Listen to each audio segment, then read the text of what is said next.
Oui, tu as complètement compris le principe, parce que nous fonctionnons beaucoup, on travaille beaucoup en collégialité. Et donc, Bruno, bonjour Benoît. On a Benoît Test avec nous. Et donc, c'est la raison pour laquelle il est important de le manifester aussi au moment de la présentation du rapport moral.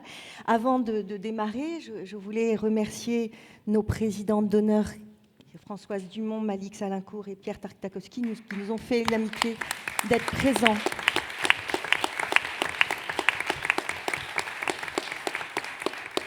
Et alors, je voulais aussi vous dire, c'est la preuve d'une très grande confiance, c'est qu'en me relisant pour préparer cette présentation du rapport moral, je me suis rendu compte que dans le premier paragraphe, c'est-à-dire celui qu'on lit le moins attentivement finalement, j'ai mis 3 fois « il s'ajoute ». 3 fois dans la même phrase, quasiment.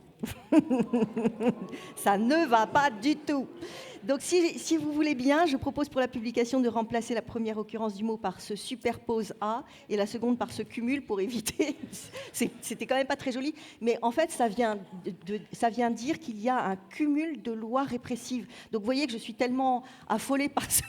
Enfin, affolée, non, mais c'est plutôt le sentiment qu'il y a ce cumul qui fait que il y a un effet cliquet derrière, c'est-à-dire que plus on agresse les libertés, plus on attaque les droits, et au fur et à mesure, il y a cet effet cliquet qui fait qu'on ne revient jamais sur un état normal, au sens, les états d'urgence, par exemple, c'est pas un état normal. Et pour autant, il y a un effet cliquet qui fait qu'on va toujours plus loin, et ça s'ajoute. Voilà. Donc, juste petite précision si vous le permettez, je changerai parce que ce ne sera pas joli. Mais personne ne me l'a dit à la rélecture, donc merci beaucoup. Alors, toutes les époques ont connu des bouleversements, mais les nôtres ont quelque chose de particulier, parce que, alors même que sur le temps long, la démocratie paraissait progresser, nous voyons aujourd'hui vaciller ses fondements. Et c'est la loi du plus fort qui réapparaît comme mode de gouvernement du monde. L'extrême droite gagne du terrain dans le débat public, pas seulement en France, mais aussi à l'étranger, portée par une concentration médiatique en France sans précédent. Et on a vu avec le rapport, avec la présentation ici, notamment du FCE, nous avons vu qu'il y avait aussi cette problématique au niveau européen du fait qu'il y ait des médias d'extrême droite qui arrivent, qui sont puissants et qui sont de puissantes machines de propagande en réalité, comme celle déployée par Vincent Bolloré. Et si on doit donner un exemple de ce qui arrive quand l'extrême droite est au pouvoir, c'est le second mandat donc, de Donald Trump au pouvoir aux États-Unis, donc plutôt la nouvelle élection. Et en France, nous avons donc posé ce constat étayé via le rapport de la FIDH. Et donc c'est un rapport qui est conjoint FIDH et OMCT, ce qui est l'Organisation mondiale contre la torture. Et c'est un rapport que nous avons coécrit avec donc la FIDH. Alors c'est Mathilde Nilsson qui est rédactrice pour la LDH et Maria Lezire pour la FIDH, et je les en remercie. Et nous en avons parlé déjà, puisque Alexis, le président de la FIDH, y a fait allusion. C'est quelque chose de fort, puisque ça continue à être porté. Notamment, nous sommes allés au Parlement européen, mais aussi rencontrer les instances de la Commission sur l'état de droit. Nous sommes allés porter ce plaidoyer à Bruxelles, et nous allons continuer à le faire aussi en France vis-à-vis du gouvernement. Alors, le titre, c'est « France, démocratie en décrochage », et ce titre est fort, mais il correspond à une dérive autoritaire à l'œuvre depuis longtemps, mais au fil des lois, alors je ne vais pas dire s'ajoute, je vais dire cumule, il y a un cumul des dispositifs d'exception qui font reculer toujours plus les libertés. La vitalité démocratique dépend de la capacité de la société civile à pouvoir s'exprimer et agir librement. Et aujourd'hui, ce sont tous les contre-pouvoirs qui sont attaqués. Nous savons que les syndicats ont été attaqués par les ordonnances Macron, que les associations, c'est essentiellement par la loi séparatisme, qui maintenant a un titre ronflant, le principe confortant. Non, c'est confortant les principes de la République. C'est bien ronflant, mais la réalité est tout autre. Et donc, c'est la loi séparatisme de 2021 qui a encore étendu les possibilités de dissolution. Vous ne m'entendez pas, c'est ça ? Non, c'est là-haut. Ah, d'accord. Ça a encore étendu les possibilités de dissolution par l'exécutif. Je rappelle que la position traditionnelle de la Ligue est de dire que ça doit être le juge judiciaire qui doit pouvoir éventuellement sanctionner une association, mais après coup, a posteriori, une fois des comportements tangibles qui ont été constatés, et non pas a priori par donc l'exécutif. Ça ne doit pas être un pouvoir de l'exécutif, et malheureusement depuis 1936 c'est le cas, mais ça a été largement étendu par la loi les cas ont été étendus par la loi de 2021. Et cette loi séparatisme fait peser un climat de suspicion sur toutes les associations, et elle a amené à exiger des associations, et c'est ça qui est le plus grave, la neutralité politique. Alors ça, c'est la section d'Arles, par exemple, qui en a fait les frais, puisque dans le règlement de la Maison des associations, il a été ajouté l'exigence de neutralité politique et religieuse, et c'est toujours relié. C'est pas un hasard si dans la loi séparatisme, il y a aussi cette question de laïcité. C'est au cœur de la question aussi par rapport à l'extrême droite, mais je ne développe pas. Nous avons eu une université d'automne sur la question, mais la section d'Arles a été expulsée de la Maison des associations parce que la LDH est une association politique, et au sens donc de participation à la vie de la cité. Et j'ai beaucoup apprécié le discours de Madame la maire de Rennes, qui a rappelé à quel point toute association, par principe, est politique, puisque c'est le fait de s'associer, justement. Alors, au lieu de considérer que les subventions, qui sont un bien public, qui sont avec l'argent du contribuable, donc, doivent être données pour la défense de l'intérêt général, bien des maires considèrent qu'il s'agit comme si c'était un bien privé qui leur appartenait et qui permettrait de fidéliser donc les associations par clientélisme. Et l'extrême droite au pouvoir, c'est l'exemple topique, c'est le maire de Carcassonne qui a effectivement immédiatement coupé les subventions à la section et l'a privé d'un local.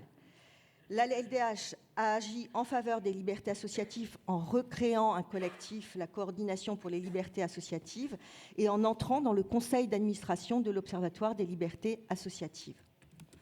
Et à ce propos, même si ce n'est pas dans le rapport moral, puisque c'est actuellement, mais je vous signale, parce que c'est important aussi, quand on est en congrès, de pouvoir dire des choses à tous les leaders dans les sections. Attention, Laurent Nunez a annoncé un projet de loi sur l'entrisme qui irait encore plus loin dans le contrôle des associations, encore plus loin dans les motifs de dissolution. Et donc ça ne s'arrête pas. Chaque année semble apporter un nouveau texte visant à restreindre un peu plus les libertés associatives et de façon générale les contre-pouvoirs, comme je l'ai dit au départ. Et bien évidemment aussi, cet entrisme vise les musulmans, ce dont témoigne la proposition de loi Retailleau sur exactement le même sujet, mais qui est plus centrée, c'est carrément dans le titre, c'est contre les musulmans, et que le Sénat vient d'adopter. Donc voilà, je voulais un peu vous alerter sur le sujet. Et la LDH a aussi agi pour défendre la liberté de manifester, parce que ce sont les deux piliers de l'espace civique, c'est les libertés associatives et la liberté de manifester, notamment en attaquant en justice les arrêtés d'interdiction. Et cette multiplication d'interdictions a inspiré un livre qui est présenté en avant-première au Congrès, que vous avez pu retrouver, Faire taire la rue. Parce que la démocratie ne s'épuise pas dans le vote.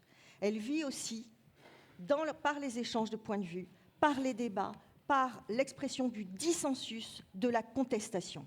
Et le fait de vouloir casser les mobilisations par les interdictions, mais aussi par la violence lors des manifestations, et je vais saluer ici le travail des observatoires des pratiques policières. Merci à eux, parce que j'ai été observatrice, je sais qu'il faut beaucoup d'engagement.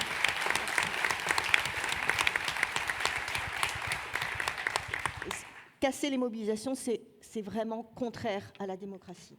Les défenseurs de l'environnement sont particulièrement attaqués. La démocratie environnementale n'est pas portée. Et François-Xavier vous a dit que la LDH a attaqué dans le cadre d'un collectif le non-respect du principe, qui est un principe à la fois constitutionnel, puisque c'est dans la charte de l'environnement, et un principe conventionnel, puisque c'est la convention d'Aarhus. Et donc, on a attaqué le fait qu'il n'y ait pas eu de respect du principe de participation du public aux décisions administratives ayant une incidence sur l'environnement, et c'est devant le comité Aarhus, parce qu'il n'y a eu aucune délibération collective de participation du public par rapport à la décision pour les JO 2030, dont on sait à quel point ça a une incidence sur l'environnement, vu le problème du climat, de changement climatique. Alors, ça veut dire que, de façon générale, la protection de l'environnement, c'est considéré juste comme une contrainte inutile. Et parmi d'autres textes rétrogrades, la loi Duplon a remis en cause nombre de garanties. Mais on voit aussi, à travers la loi du plomb, qu'une mobilisation massive permet de donner suffisamment de légitimité au Conseil constitutionnel pour censurer une mesure dangereuse. En l'occurrence, c'était la remise sur le marché d'un pesticide qui était donc particulièrement néfaste pour l'environnement. Et vous avez vu que la pétition qui a atteint des records, eh bien, ça a permis, ça donne une assise au Conseil constitutionnel. Et pour autant, malheureusement, ça ne va pas plus loin, c'est-à-dire que le gouvernement ne continue pas en se disant finalement les Français sont sensibles à cette question, mais non, ce n'est pas entendu puisque le droit à un environnement sain n'est toujours pas au cœur des politiques menées dans ce domaine. Alors, il est apparu, et c'est plus que jamais, parce qu'on le sait depuis très très longtemps à la LDH, mais ça nous paraît encore plus important, et c'était aussi au cœur de notre résolution de 2024, l'idée de travailler en collectif. Et on essaye d'être vraiment force de rassemblement pour lutter pour les libertés. Et ça, je vais parler d'un lieu spécifique de travail. Alors oui, le collectif, ça a été aussi contre la proposition de loi Yadan, et on a vu que ça a porté ses fruits. Il faut saluer quelques victoires quand même.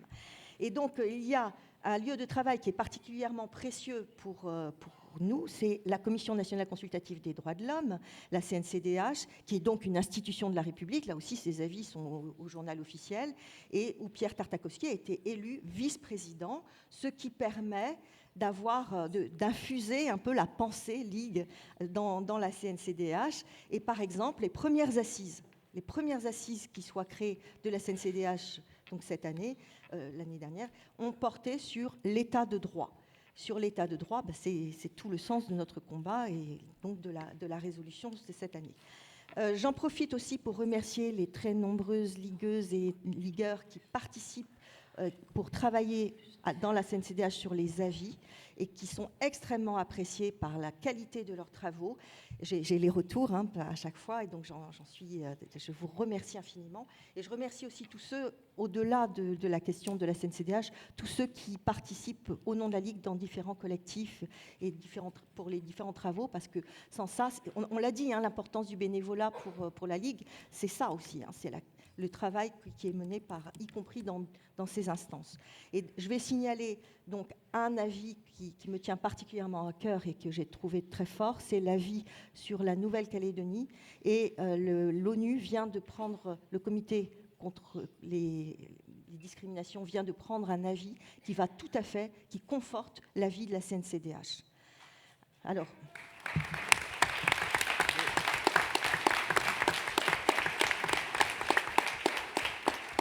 Et je le dis d'autant plus qu'il ne faut pas oublier que si l'extrême droite arrive au pouvoir, ça fait partie des institutions qui risquent d'être vraiment, vraiment attaquées.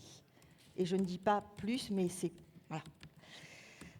Il y a le défenseur des droits, etc. Alors, nous défendons bien sûr, je vous disais, les libertés, mais il est important d'être en collectif aussi pour défendre les droits. Et nous avons défendu l'égalité de tous et toutes devant la loi. Et non seulement on constate qu'il n'y a aucune politique d'éradication de la pauvreté qui n'est menée, mais le gouvernement a aussi décidé de voir dans en tout bénéficiaire des prestations sociales, un fraudeur en puissance, vous le savez.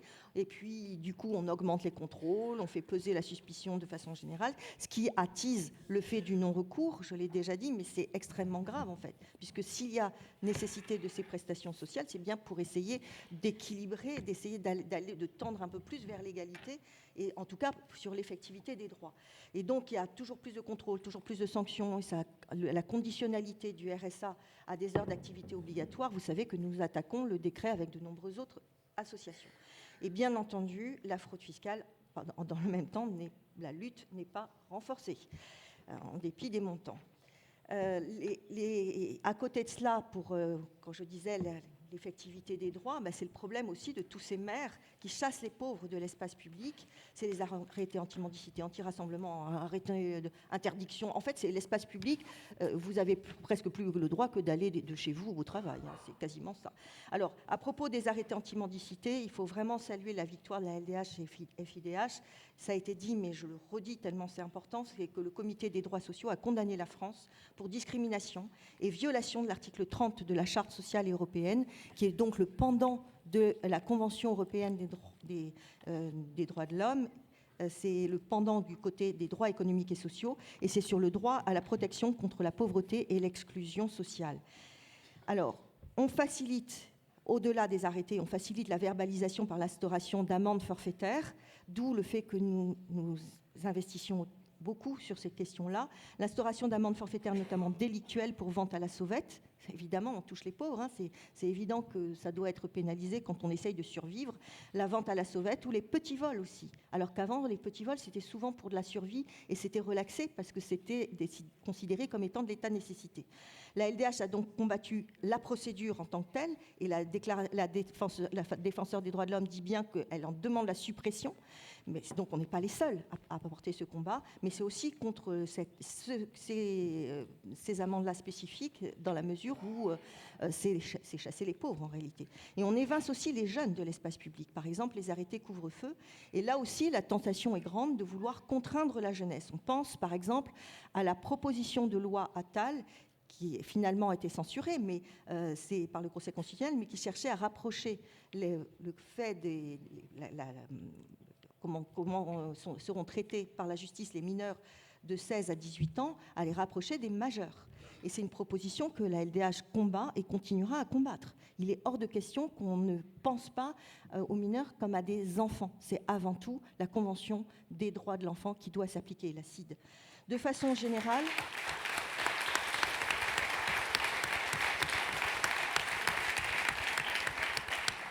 Et de façon générale, la Ligue a réaffirmé l'universalité des droits et leur indivisibilité. Voilà, je l'ai dit. Je l'avais bien dit, d'accord.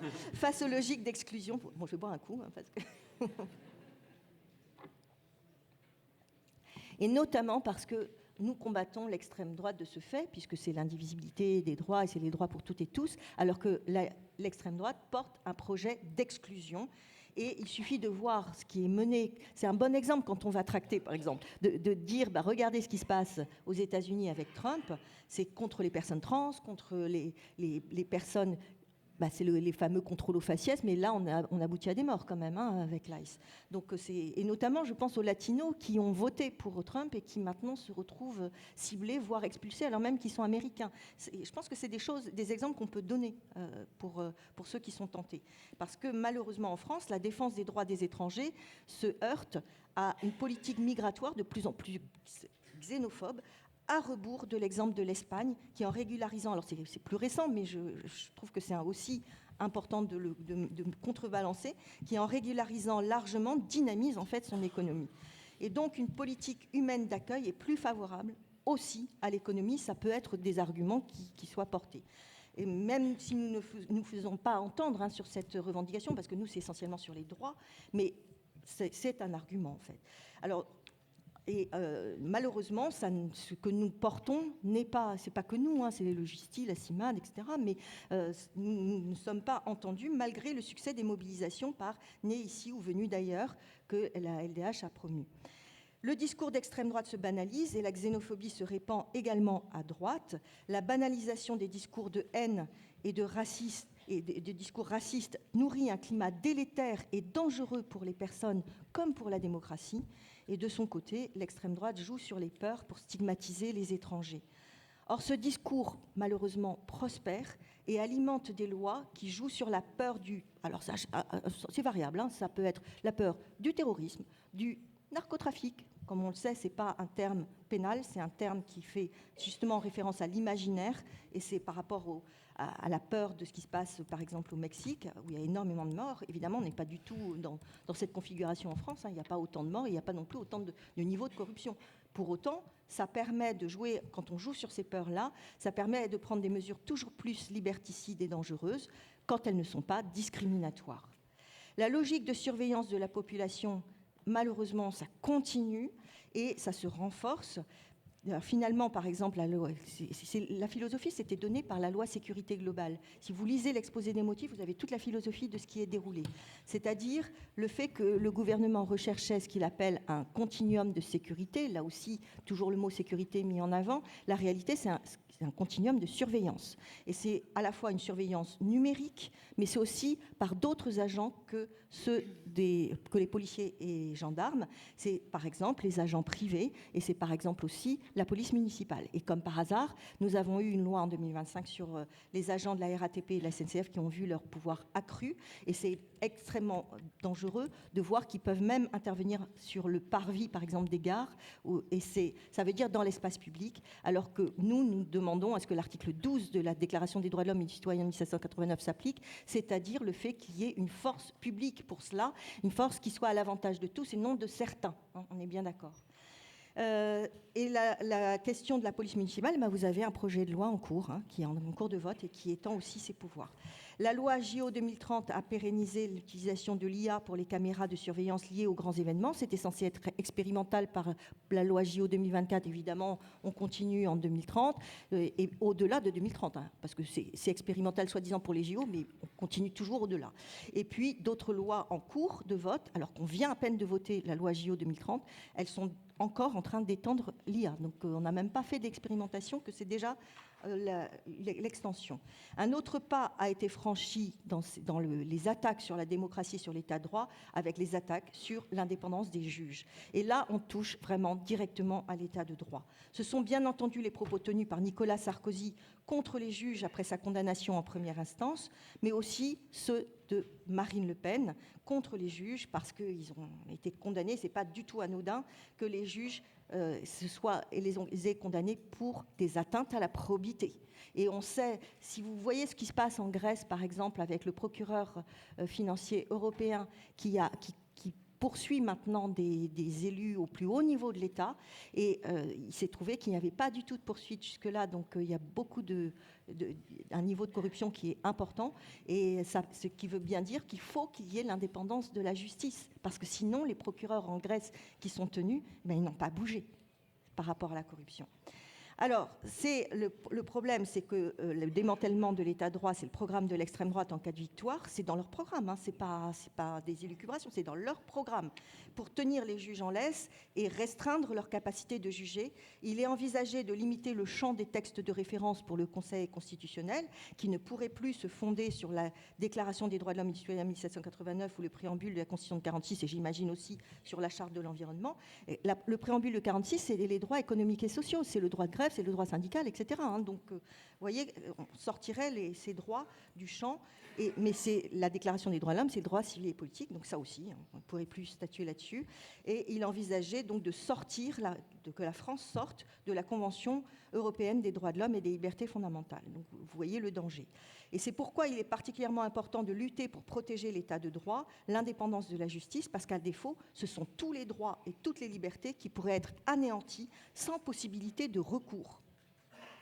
Donc défendre l'état de droit, y compris à l'international, en défendant le droit international et le droit des peuples à disposer d'eux-mêmes, c'est le fil conducteur de l'action de la LDH. Il s'agit donc du rapport moral, encore une fois, de 2025, mais nous voyons déjà que 2026 est une année de projet de loi toujours plus liberticide, proposition de loi Rodwell, projet de loi Riposte, et nous avons créé d'ailleurs un nouveau collectif à côté du collectif pour une nouvelle politique des drogues, avec les organisateurs de Free Party ou des acteurs de réduction des risques, où on a des acteurs de réduction des risques sur les faits. Je remercie Sophie Mazas et Pierrick Clément et Rosane Guéguen-Caruso qui ont participé à créer ce collectif. Et je signale aussi la loi de programmation militaire avec la création d'un nouvel état d'urgence qui est l'état d'alerte de sécurité nationale et qui a pour des motifs particulièrement flous de menaces graves. Je renvoie au CP. Et les attaques sont massives et rares sont ceux qui osent défendre les libertés et les droits de l'homme. Alors que les droits de l'homme devraient être au cœur de toute politique. Au lieu de quoi ils sont écartés au profit de l'ordre public ou de l'efficacité de l'action administrative. Oui. En défendant les droits, l'espace des contre-pouvoirs et les libertés publiques, nous œuvrons à desserrer l'étau qui permet aux politiques répressives de s'appliquer. Alors c'est rude, les vents sont mauvais, et cela nous met à l'épreuve des divisions. Et en faisant le boulot, pour reprendre mon mot, en faisant le boulot, parce que nous le faisons, comme le prouve le nombre de ligueurs et de ligueuses qui sont ici rassemblés ce week-end en congrès, nous tutoyons comme jamais dans l'histoire récente des valeurs contagieuses courage, ténacité, sororité et fraternité. L'adhésion